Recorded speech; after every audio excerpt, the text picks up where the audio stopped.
Guys अभी मेरे सामने एक ऐसा स्ट्रीमर है जो कि मुझसे फिनिश होने के बाद ज्ञान तो ऐसे देता है जैसे BGIS जैसा ऑफिशियल टूर्नामेंट जीत गया हो। और भाई उसका गेम प्ले मेरी टीम के नंबर 4 जैसा, जरा देखो।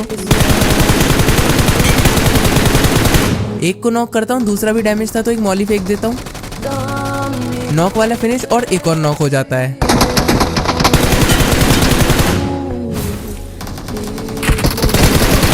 भाई कोई बहाना नहीं दूंगा, सीधी बात मैंने एम चोक कर दिया। पर अब सुनो, देख लो ग्लेशियर ले रखे हैं रंजीत। बोट आज दोबारा इवेंट पे जा भाई रहा का हूं। एक बार में मन नहीं भरा था तो भाई को दोबारा फाइट लेनी थी, तो मैं भी एंड तक सरवाइव करता हूँ और मेरे अलावा बच रहे